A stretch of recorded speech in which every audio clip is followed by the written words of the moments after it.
The morning sun cast long shadows across the quiet streets of Riverdale, as Special Agent Andre Taylor sipped his coffee on the small balcony of his apartment. 8 months had passed since he'd moved to this sleepy Midwestern city, though none of his neighbors knew his real reason for being there. To them, he was just Andre, the new guy who worked in insurance and kept to himself but was always ready with a friendly nod or quick hello. Andre checked his watch and sighed. Another day of pretending to be someone he wasn't. The weight of his FBI badge, locked away in a hidden compartment in his closet, felt heavier with each passing day. Operation Stillwater had consumed nearly a year of his life, but they were finally closing in on a money laundering network that intelligence suggested was funding terrorist cells overseas. Just a few more weeks, he reminded himself, watching a school bus rumble down the street. He'd grown fond of this neighborhood despite himself. The old man who walked his golden retriever every morning at 6:30 sharp. The young couple who argued loudly on Thursdays and made up even louder on Fridays. The kids who played basketball in the community court until the streetlights came on. Andre finished his coffee and went inside to prepare for the day. His apartment was sparsely furnished, part of his cover as a man who traveled often for work. A few generic prints hung on the walls, and his bookshelf held bestsellers anyone might read. Nothing that would hint at his real identity or his extensive training in counterterrorism and financial crimes. He dressed carefully, in dark jeans and a button-down shirt. Casual enough not to draw attention, but professional enough to blend in anywhere. His phone buzzed with a text from an unknown number. "Weather looks good for fishing today. Dock 7 noon. Andre deleted the message immediately. His handler, Deputy Director Rivera, was confirming their meeting with a key informant. Someone who had finally agreed to share bank records. That could expose the entire operation. Andre grabbed his keys and the folder of insurance paperwork that served as his cover. He'd spent hours creating fake policy documents that would stand up to casual inspection. The attention to detail had been drilled into him during his training at Quantico. It was often the small things that blew an undercover operation. As he locked his apartment door, Mrs. Chen from across the hall waved at him. "Off to work so early again?" she asked, a warm smile crinkling the corners of her eyes. "Young people work too hard these days." "Got a big client meeting," Andre replied with an easy smile. He'd carefully cultivated these neighborhood relationships, keeping them friendly but never too close. "How's your grandson doing at college?" Mrs. Chen beamed, pleased he'd remembered. "Top of his class. Engineering, just like he wanted." They chatted briefly before Andre excused himself. These small interactions were part of maintaining his cover. Normal people had normal conversations. They remembered details about their neighbors' lives. They showed interest. And over 8 months, some of it had become less like acting and more like living. In the parking lot, Andre did a quick visual sweep, an unconscious habit from years of training. Nothing seemed out of place. He unlocked his car, a modest sedan that wouldn't raise eyebrows in this working-class neighborhood, and placed his folder on the passenger seat. The drive downtown would take about 20 minutes, giving him time to mentally prepare for the meeting. The informant, a bank employee who'd grown suspicious of certain accounts, was taking an enormous risk. If the criminal organization discovered the leak, the consequences would be severe.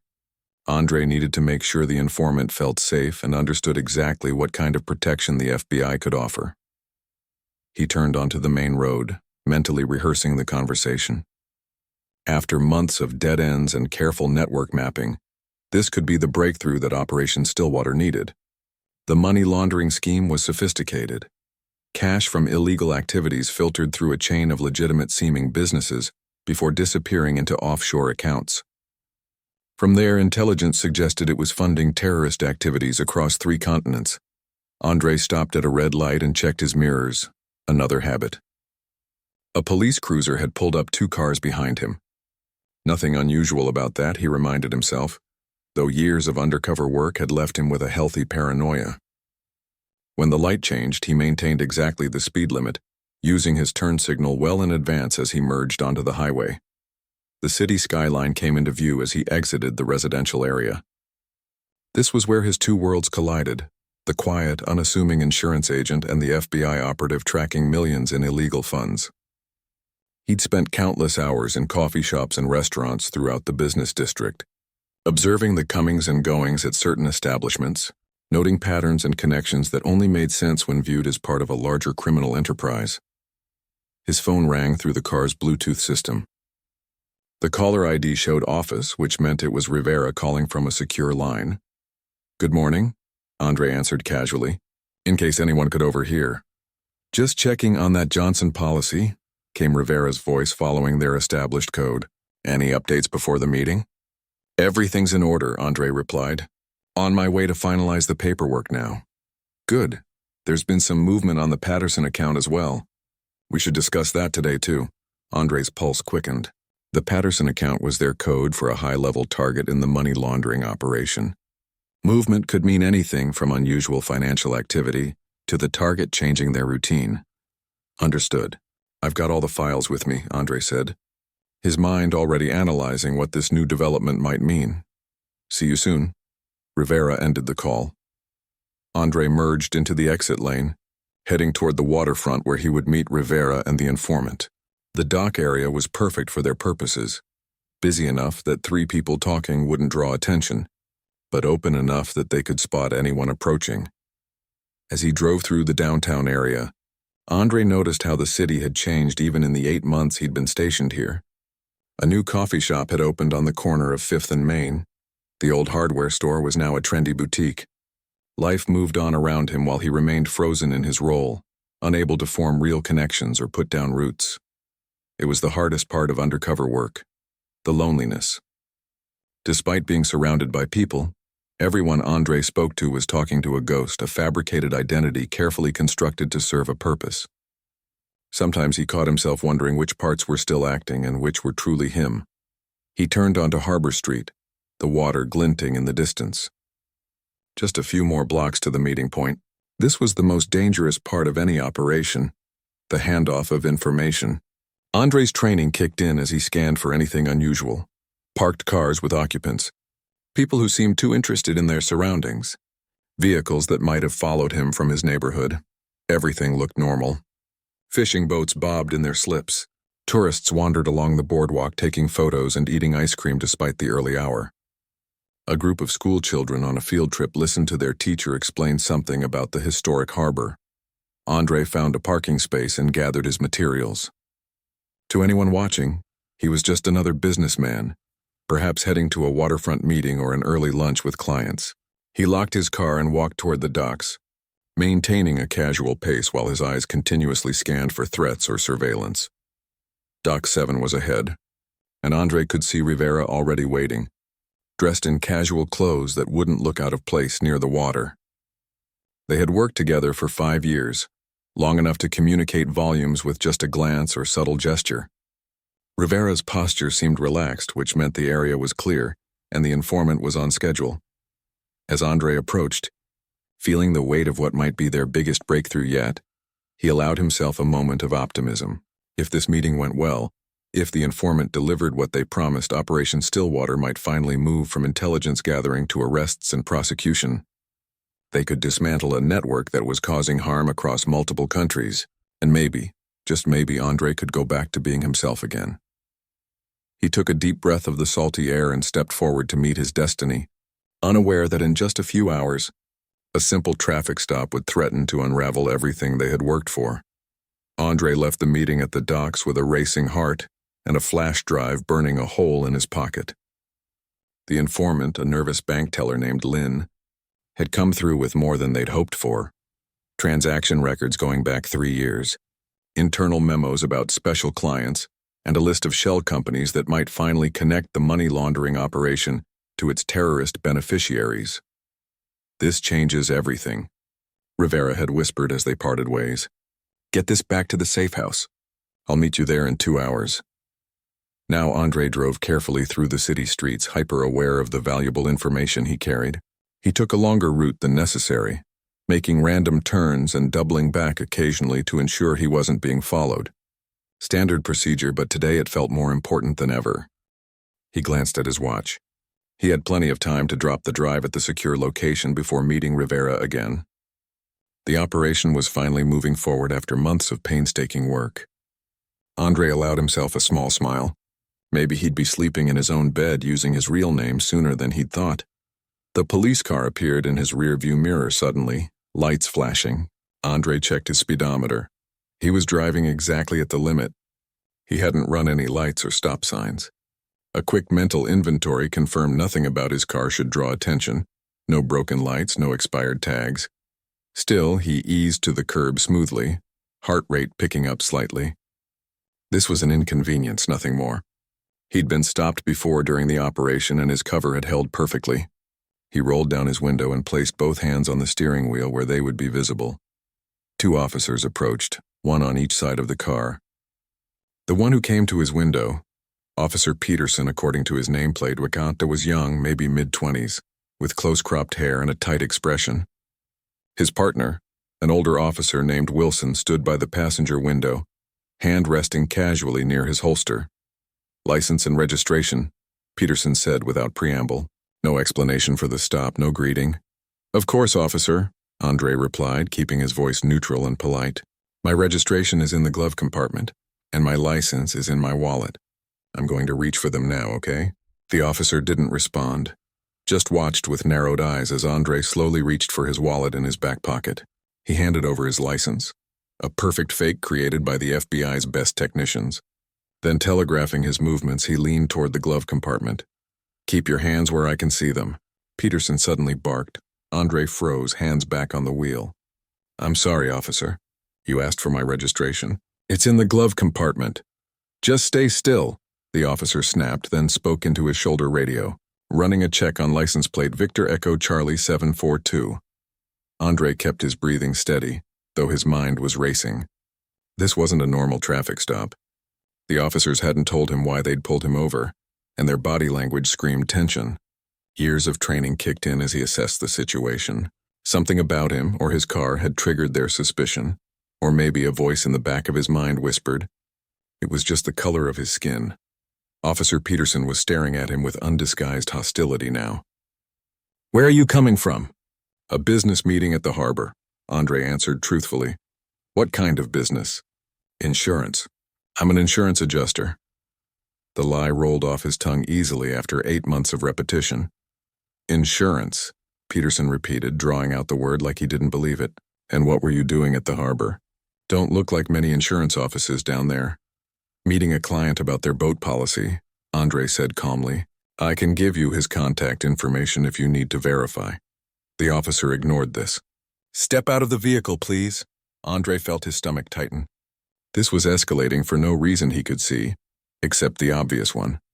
"May I ask why I'm being asked to exit my vehicle, officer?" "I don't believe I've violated any traffic laws." "Step out of the vehicle now," Peterson repeated, his hand moving to rest on his weapon. Andre knew his rights. He also knew that asserting them could make this situation worse. As an FBI agent, he was trained to de-escalate, to prioritize the mission over ego. With the flash drive in his pocket containing crucial intelligence, he couldn't afford a confrontation. "I'm opening my door slowly and stepping out," he narrated as he complied, keeping his movements deliberate and non-threatening. Once outside, Peterson immediately ordered, "Hands on the hood, feet back. Spread 'em." Andre complied, the metal of the car hood warm under his palms. "Officer, I'd like to know why I've been stopped." "You matched a description," Wilson said from behind him, speaking for the first time. "We had a report of suspicious activity in the area." It was a vague explanation that could mean anything or nothing. Andre knew that matching a description was often code for driving while black in too many jurisdictions. "I'm going to pat you down for weapons," Peterson said, beginning to run his hands roughly over Andre's clothes. Andre tensed involuntarily when the officer's hands neared the pocket with the flash drive. If they found it, they might confiscate it as evidence, even though it wasn't illegal to possess. Explaining why a simple insurance adjuster was carrying encrypted financial data would blow his cover instantly. "What's this?" Peterson asked, feeling the outline of the drive through the fabric. "Just a flash drive with work files," Andre answered, keeping his voice even despite his rising concern. Peterson pulled it out and examined it. "Work files, huh?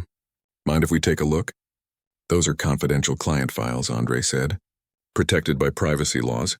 I'd need a client's permission or a warrant for you to access them." Something in his tone must have rubbed the officer the wrong way. Peterson's face hardened. You getting smart with me? He demanded, stepping closer. No, sir, just explaining the situation. By now, a small crowd had gathered on the sidewalk. Some had their phones out, recording the interaction. Andre noticed a mother pulling her child close, an older man shaking his head, a teenager typing rapidly on his phone, probably sharing the scene on social media. This was turning into exactly the kind of attention an undercover FBI agent didn't need. Got nothing on his license, Wilson said, returning from their patrol car. But the car's registered to a Thomas Wilson. That you? That's my uncle, Andre explained smoothly, sticking to his cover story. I'm borrowing his car while mine is in the shop. So you're driving someone else's car? Coming from a business meeting at the docks. And carrying confidential files, Peterson summarized, making air quotes with his fingers. That sound right to you, Wilson? His partner grunted non-committally. Maybe we should bring him in, run a more thorough check. Andre felt the situation slipping out of control. Being taken to the station would mean missing his meeting with Rivera. It would mean questions he couldn't answer without compromising his identity or the operation, but resisting would only make things worse. Officers, I understand you're doing your job, but I've done nothing wrong. He tried one more time. I'm happy to answer your questions, but I do have rights. Rights, Peterson scoffed. You know what? Turn around. Hands behind your back. You're arresting me? On what charge? Andre asked, even as he complied. Obstruction, Peterson said, roughly pulling Andre's wrists together and snapping handcuffs around them. Suspicious behavior. We'll sort it out at the station. As the cold metal closed around his wrists, Andre fought to keep his expression neutral. 8 months of careful work, a network of international terrorists, millions in illegal funds, and it might all fall apart because 2 officers couldn't see past the color of his skin to the law-abiding citizen. The federal agent, he was. The onlookers were more numerous now. Andre could hear murmurs of disapproval, someone calling out he didn't do anything. A woman was live-streaming the whole thing, narrating for her viewers. They just handcuffed him and he wasn't even resisting, wasn't doing anything wrong. As they led him toward the patrol car, Andre caught sight of a familiar figure across the street. Lynn, the bank informant, watching with wide, frightened eyes. Their gazes met for just a moment before Lynn turned and hurried away, disappearing around a corner. Andre's heart sank. This was bad. If Lynn spooked and went back to the bank, if word got out that someone had been talking to the authorities, the entire operation could unravel in hours. People could die. The officers pushed him into the back seat of the patrol car, the flash drive still in Peterson's shirt pocket. As they pulled away from the curb, Andre watched his own car, and his mission, receding in the distance. He needed to get word to Rivera, but his phone had been confiscated. He needed to protect his cover, but also somehow convey the urgency of the situation to whoever processed him at the station. And he needed to do it all without revealing his true identity to the wrong people. As the patrol car navigated through traffic, Andre closed his eyes briefly, centering himself. He'd been trained for unexpected complications. He would find a way through this.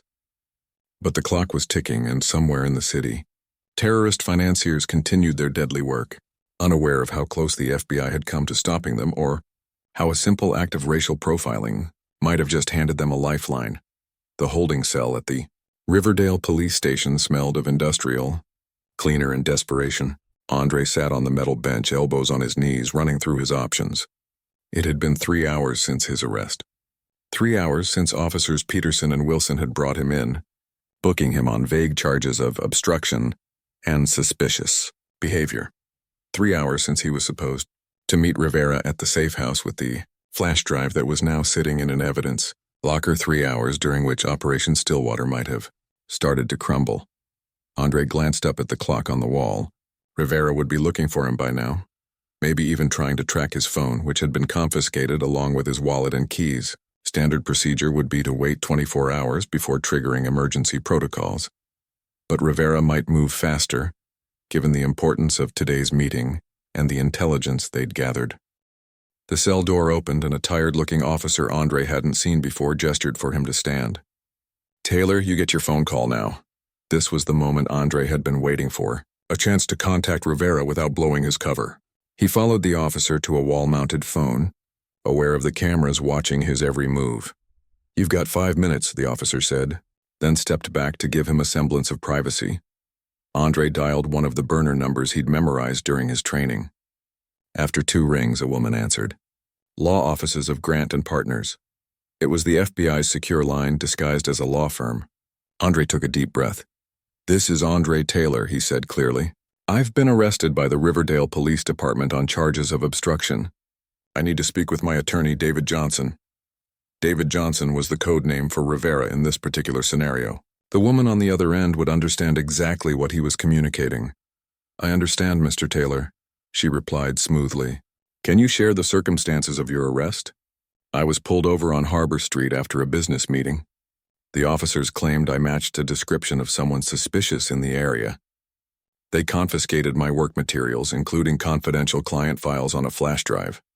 Andre emphasized the words flash drive, knowing Rivera would understand its importance. "I see. And are you being held for booking or have charges been filed?" "They've held me for 3 hours without formal charges. I believe there's been a misunderstanding, but the officers involved, Peterson and Wilson, seemed—" Andre paused, choosing his words carefully with the other officer still within earshot, determined to find something wrong. "I understand, Mr. Taylor. Mr. Johnson will be informed of your situation immediately. Is there anything else you need to tell him?" Andre thought of Lynn, the informant who had seen his arrest. "Yes, please let him know that our mutual friend from the bank might be concerned about our meeting. Time-sensitive matters were discussed that require prompt attention. I'll make sure he gets that message right away. Try to stay calm, Mr. Taylor. We'll handle this." The line went dead and Andre handed the phone back to the officer. He'd done all he could for now. Rivera would understand the situation and take steps to contain the damage. Maybe try to salvage the meeting with Lynn, or at least ensure the informant's safety. As Andre was led back to the holding cell, he caught a glimpse of the police station's main area. It was bustling with activity, officers moving between desks, phones ringing. He spotted Officer Peterson talking to a superior, gesturing animatedly. The older man looked skeptical, shaking his head at whatever Peterson was saying. Back in the cell, Andre settled in to wait. There was nothing else he could do now but stay in character and hope the FBI's influence would get him out of here before too much damage was done to the operation. An hour later, the door opened again. This time, a plainclothes detective stood there, a folder in his hand. "Mr. Taylor? I'm Detective Rodriguez. Let's talk in the interview room." Andre followed him to a small room with a table and 2 chairs. Unlike the holding cell, this room had a window and Andre could see that evening had fallen. The streetlights were on, casting pools of yellow light on the sidewalk outside. "Have a seat," Rodriguez said, gesturing to one of the chairs. He placed the folder on the table but didn't open it. "So, Mr. Taylor, insurance adjuster, right?" "That's correct," Andre replied, maintaining his cover story. "Been in Riverdale long?" "About 8 months." Rodriguez nodded, then leaned forward, his expression changing from professional to concerned. "Look, between you and me, I'm trying to understand what happened today. Officer Peterson has a history. His record includes several complaints about racial profiling." Andre remained silent, unsure where this was going. "The thing is," Rodriguez continued, "his body cam footage doesn't support the reason he gave for stopping you. There was no report of suspicious activity in that area today. No one matching any description. He saw a black man in a nice car coming from the harbor area and made assumptions." Andre kept his face neutral, though inwardly he wasn't surprised. "I see. We've had complaints about this kind of thing before. The department is under scrutiny for these patterns. I want you to know that not all of them—" Rodriguez trailed off, then sighed. "Anyway, I'm here to tell you that the charges are being dropped. Your belongings will be returned and you're free to go." Relief washed over Andre, though he was careful not to show too much. "Thank you, Detective. Don't thank me. Thank whoever you called. About 20 minutes after your phone call, we got a call from some very high-level people expressing concern about your detention. Wouldn't say who they were, just that there had been a misunderstanding that needed to be cleared up immediately. Rivera had pulled strings just as Andre had hoped. But the mention of high-level people made him wary. How much attention had this incident drawn? Rodriguez stood up. "I'll take you to collect your things. And Mr. Taylor, if you want to file a formal complaint about your treatment today, that would be within your rights. I'll consider it, Andre said, though he knew he wouldn't. Drawing more attention to himself was the last thing an undercover agent needed. At the property desk, a board officer handed Andre a plastic bag containing his wallet, keys, and phone. Sign here, he said, pushing a form across the counter. My flash drive? Andre asked, noticing its absence from the bag. The officer checked his computer. No flash drive listed in your personal effects. Andre's stomach dropped. Officer Peterson took it from my pocket during the arrest. It has important work files on it. The officer shrugged. Not in the system. You'll have to talk to Peterson about that. Before Andre could respond, the main doors of the station burst open and Rivera walked in. He was dressed in a sharp suit, looking every inch the high-powered attorney he was pretending to be. Mr. Taylor, he called out, striding forward. David Johnson, your attorney. I see they're finally releasing you, as they should. This entire situation is outrageous. The performance was for the benefit of anyone watching. Andre played along, shaking Rivera's hand. Thank you for coming so quickly, Mr. Johnson. Of course. My car is outside. Let's get you home. As they walked out of the police station, Andre noticed Rivera's tight expression. Something was wrong beyond the obvious. They didn't speak until they were in Rivera's car driving away from the station. Rivera pressed a button on the dashboard, activating a device that would jam any potential listening devices. We have a problem, Rivera said without preamble. Lynn's gone dark. After seeing your arrest, he panicked and called his contact at the bank. Said he wasn't feeling well and needed to take a few days off. Then he went home, packed a bag, and disappeared. Andre closed his eyes briefly. This was exactly what he'd feared. Any chance he just got scared and is laying low? Maybe. But his call to the bank raised flags. One of the managers he spoke to is connected to the same network we're investigating. If they suspect Lynn was our source, he didn't need to finish the thought. They both knew what happened to informants who crossed international criminal organizations. We need to find him, Andre said, before they do. That's not all, Rivera continued grimly. The flash drive. Did they return it? No, Peterson kept it. It's not in my personal effects, Rivera cursed under his breath. That drive contains enough information to blow this case wide open. Names, dates, account numbers. Everything we need to connect the money laundering to the terrorist funding. And enough information to identify Lynn as the source if anyone knows what they're looking at. Andre added, exactly. And here's where it gets worse. Peterson isn't just a cop with racism issues. During your arrest, facial recognition flagged you for review because of the discrepancy between your cover identity and your real file, which is protected. When that happened, we ran a deep background on everyone involved. Rivera turned onto a side street, checking the rearview mirror to ensure they weren't being followed. Peterson has financial problems, gambling debts mostly. His bank records show several large cash deposits over the last few months that don't match his salary. We think he might be on the payroll of the very network we're investigating. The implication hit Andre like a punch to the gut, so when he took the flash drive, he might have recognized its value. If he passes that drive to his handlers, not only is our operation compromised, but Lynn's life is in danger. And possibly yours too, if they figure out you're not really an insurance adjuster. Andre stared out the window at the darkened streets of Riverdale, the city he'd called home for 8 months. Everything had changed in the space of a day. Their careful operation was unraveling because of a racist traffic stop by a potentially corrupt cop. Where are we going now? He asked. Safe House B. We need to regroup, figure out our next move. The assistant director has been briefed. He's on his way from Washington. This has officially become a crisis situation. As they drove through the night, Andre thought about Lynn, somewhere out there, possibly running for his life. He thought about the flash drive in Peterson's possession, a ticking time bomb of intelligence. And he thought about the 8 months of his life he'd devoted to this case, all potentially wasted because of one act of prejudice. But as the city lights blurred past the window, his resolve hardened. This wasn't over. They would find Lynn, recover the drive, and salvage the operation. The people who were using dirty money to fund terrorism needed to be stopped.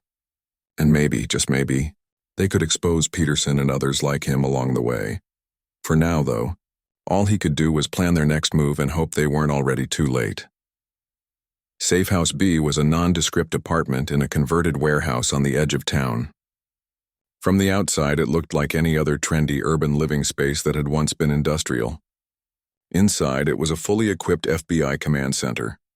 Andre sat at the conference table, surrounded by laptops, monitors, and serious-faced agents who had flown in from various field offices over the last 12 hours. Assistant Director Thompson, a stern woman in her 50s with silver-streaked hair, stood at the head of the table, arms crossed as she listened to Rivera's briefing. To summarize, Rivera concluded, we have 3 urgent problems. 1, our informant Lynn is missing. 2, the flash drive containing critical evidence is in the hands of Officer Peterson, who we suspect has connections to the money laundering network. 3, if Peterson has already passed the drive to his contacts, both Lynn's identity and Agent Taylor's cover may be compromised. Thompson nodded grimly. Timeline? Lynn disappeared approximately 18 hours ago. Taylor was released from police custody 14 hours ago. Peterson went off duty 12 hours ago and hasn't returned to the station. His home appears empty and his personal vehicle is gone. Andre studied the map of Riverdale projected on the wall screen. Red dots marked known locations connected to the money laundering operation. Yellow dots represented places Lynn frequented. A single blue dot showed Peterson's home. Lynn isn't stupid, Andre said, breaking his silence. He wouldn't go to any of his usual places if he's running scared. And he knows enough about the organization to realize they'd check those locations first. Agreed, Thompson said. But he's not trained for this. Civilians under stress fall back on familiar patterns, places they feel safe, family, friends, childhood locations. Andre turned to Agent Wong, who was sitting at a laptop. What do we know about Lynn's background? He grew up in Minneapolis, moved here 5 years ago for the bank job. Parents are deceased. One sister in Seattle. He visits her twice a year according to his credit card records. The sister is too obvious, Rivera said. They'd check there immediately. Andre closed his eyes, thinking back to his conversations with Lynn.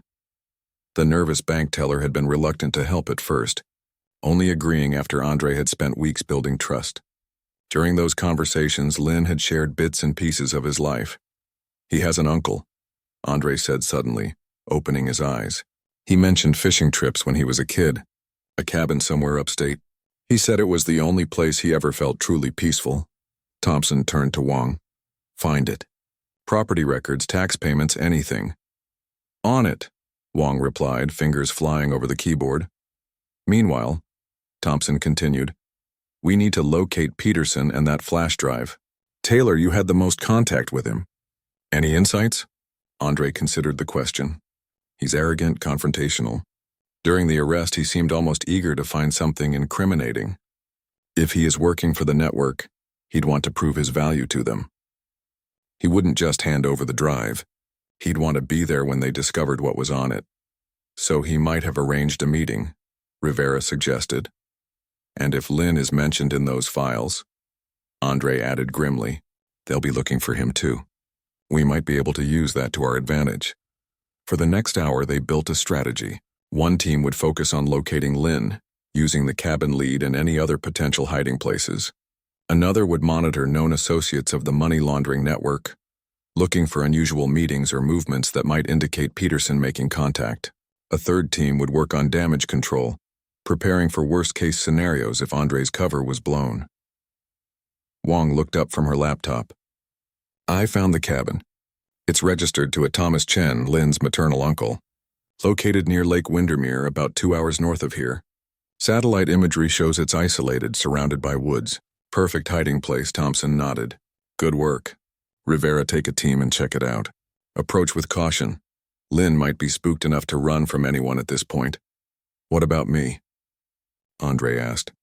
If my cover's blown, I'm of no use sitting here. Thompson studied him thoughtfully. Your face might be known to them now, which makes you vulnerable. But you also know this operation better than anyone. She made a decision. You'll work with me on tracking Peterson. We'll monitor from here while field teams move into position. As Rivera's team prepared to leave for the cabin, Andre pulled his friend aside. If Lynn's there, tell him I'm sorry. This whole mess started because I got pulled over for driving while black. Rivera gripped his shoulder. Don't do that to yourself. This isn't on you. It's on Peterson and a system that let someone like him carry a badge.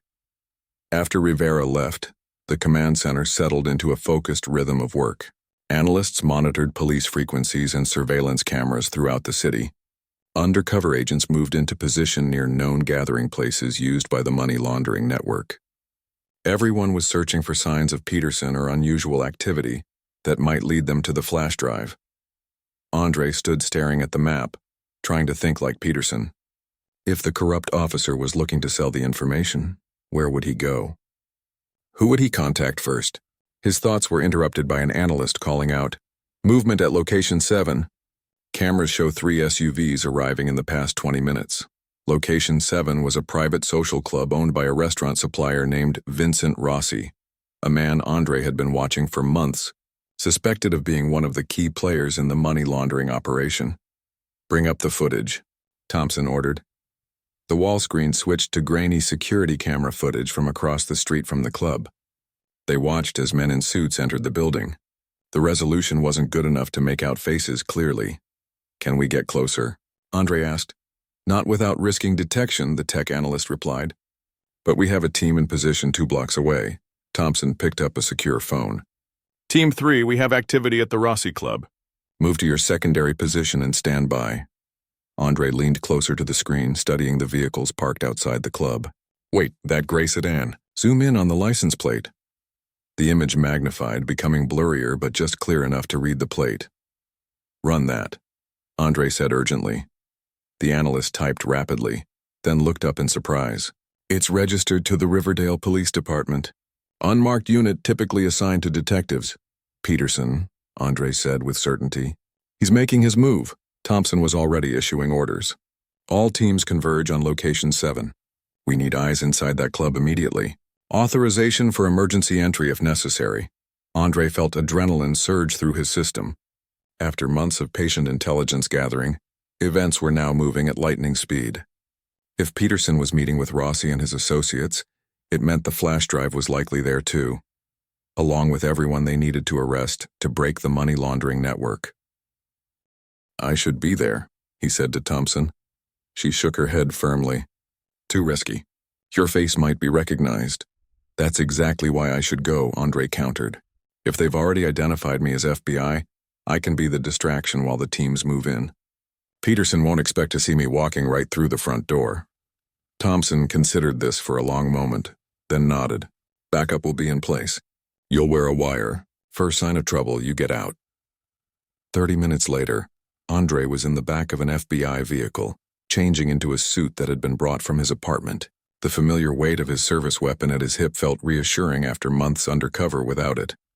"Teams are in position," the driver informed him. "Club security is heavy tonight.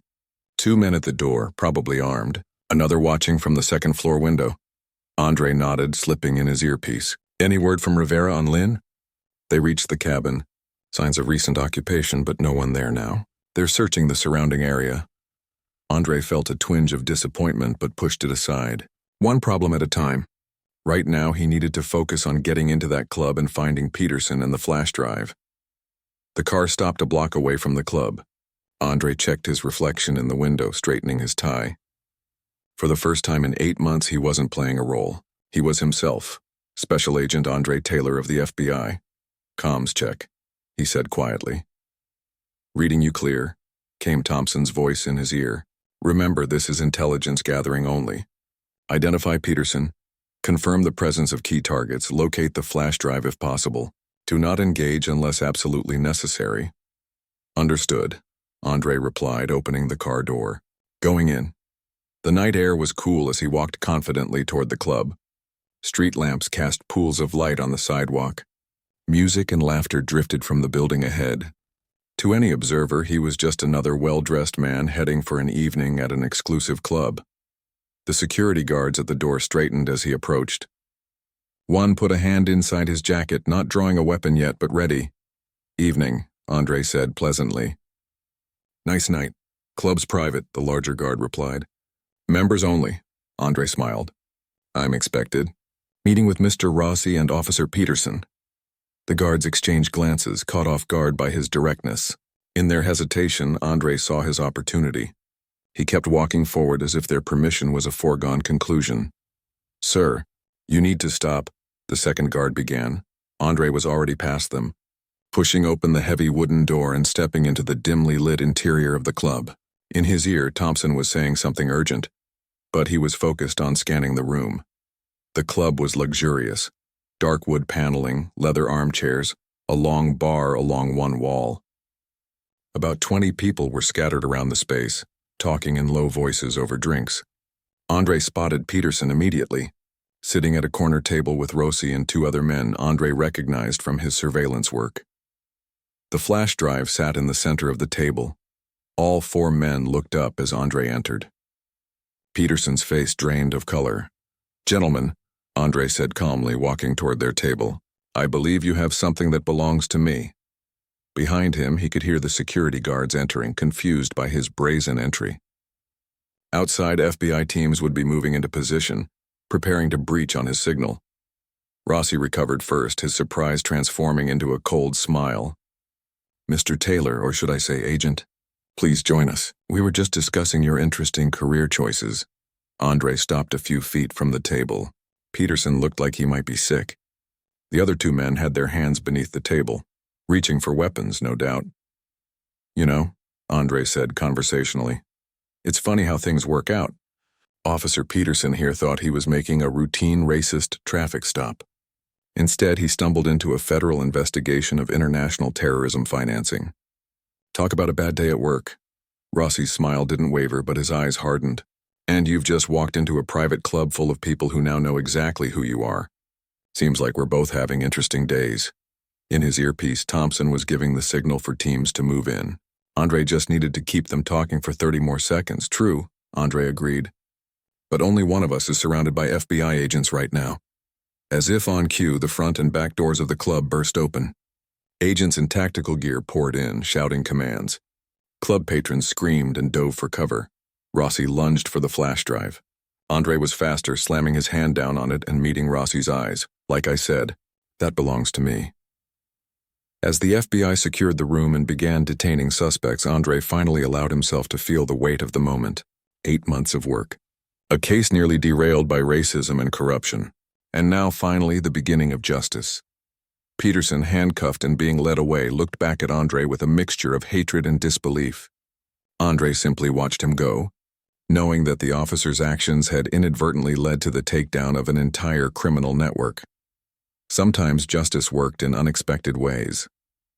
3 weeks after the raid on Rossi's club, Andre stood at the window of Assistant Director Thompson's temporary office, watching raindrops race down the glass. The Riverdale field office had become the command center for the aftermath of Operation Stillwater, with agents from across the country flying in to help process the mountain of evidence they'd seized. "Penny, for your thoughts?" Thompson asked, looking up from the report she was reading. Andre turned from the window. "Just thinking about how close we came to losing everything. If Peterson had gotten to that flash drive an hour earlier, if Lynn hadn't left those breadcrumbs for us to follow. But he didn't, and Lynn did," Thompson reminded him. "Focus on what went right, not what could have gone wrong." She was right, of course. The operation had been a remarkable success despite the complications. The raid on Rossi's club had netted 17 arrests, including key players in the money laundering network. Subsequent raids based on information from the flash drive had led to 30 more arrests across 3 states. The financial pipeline funding terrorist activities had been severed. "Any word on Lynn?" Andre asked, taking a seat across from Thompson's desk. She nodded. "Rivera's team found him yesterday. He doubled back to the city and was hiding in a storage unit he'd rented under a fake name. Smart guy. He's shaken but unharmed." Relief washed over Andre. He'd been worried about the bank teller who'd risked everything to help them. "Is he still willing to testify?" "Yes, though we're offering him witness protection. His testimony, combined with the evidence from the flash drive, gives us an airtight case against Rossi and his associates." Andre nodded, satisfied. Then he asked the question that had been on his mind for days. "And Peterson?" Thompson's expression hardened. "Facing multiple federal charges, corruption, obstruction of justice, accessory to money laundering, and that's just the beginning. His partner Wilson is cooperating, claiming he had no knowledge of Peterson's connection to Rossi's organization." "Do you believe him?" She shrugged. "That's for the courts to decide. But the evidence suggests Peterson was acting alone within the department. Financial records show he started taking payments around the same time he pulled over a known associate of Rossi's for a traffic violation. Instead of writing a ticket, he made a deal." Andre shook his head, disgusted but not surprised. And the racial profiling? The pattern of targeting black drivers? That's being investigated separately by the Justice Department's Civil Rights Division. They're reviewing every arrest Peterson made in the last 5 years, looking for patterns of discrimination. Thompson leaned back in her chair. The Riverdale police chief is cooperating fully. He claims he had no idea about Peterson's corruption, but he's acknowledged the department has work to do on racial bias. Too little, too late, Andre muttered. Maybe, Thompson conceded, but change has to start somewhere. Your unjust arrest shined a light on problems that might have otherwise continued in the shadows. Andre thought about that. His wrongful arrest, painful and infuriating as it had been, had created the opportunity to expose not just a corrupt officer, but an entire system that enabled discrimination. It wasn't the justice he would have chosen, but it was justice nonetheless. A knock at the door interrupted his thoughts. Rivera entered carrying a folder. Final briefing in 10 minutes, he announced. But I thought you'd want to see this first. He handed the folder to Thompson, who scanned its contents before passing it to Andre. Inside was a memo from the FBI director, officially commending Andre for his work on Operation Stillwater. The language was formal, bureaucratic, but the message was clear. His actions had saved lives and brought down a dangerous criminal enterprise. There's talk of a promotion, Thompson said. Washington was impressed by how you handled yourself when the operation went sideways. Andre closed the folder. A promotion would be nice, but it wasn't why he'd joined the Bureau. What happens next with the case? Trials will start in a few months, Rivera explained. The U.S. Attorney is confident we'll get convictions across the board. The evidence is overwhelming. And the money trail? Andre asked. Did we get all of it? We froze over $80 million in assets, Thompson confirmed. The financial crimes team is still unwinding all the shell companies and offshore accounts, but they believe we've intercepted most of the funds before they reach terrorist organizations. Andre nodded, satisfied. 8 months of his life living as someone else had been worth it. Lives had been saved. Justice would be served. There's something else, Rivera said, looking uncomfortable. The videos of your arrest went viral. Social media, news outlets, everyone's talking about it. The juxtaposition of a black FBI agent being racially profiled while working to stop terrorism. It sparked a national conversation. Andre had been avoiding the news, focusing instead on wrapping up the operation. What kind of conversation? The kind that might actually lead to change, Thompson said. Police departments across the country are reviewing their policies. Politicians are calling for reforms. Your story put a face on the issue that people couldn't ignore. Andre felt conflicted. He hadn't asked to become a symbol or to have his personal experience turned into a talking point. Yet if some good could come from what happened to him, perhaps it was worth the discomfort. The Bureau's press office wants you to make a statement, Rivera added. Nothing detailed about the operation, of course, but a general comment on your experience. They think it could help with community relations. I'll think about it, Andre said non-committally. He wasn't sure he was ready to step into that spotlight. Thompson seemed to sense his hesitation. Take your time. You've earned a break. In fact, I'm officially ordering you to take 2 weeks leave after we wrap up here. Andre smiled for what felt like the first time in days. Yes, ma'am. After the final briefing, where the team reviewed the status of all aspects of the operation, Andre found himself alone in the conference room.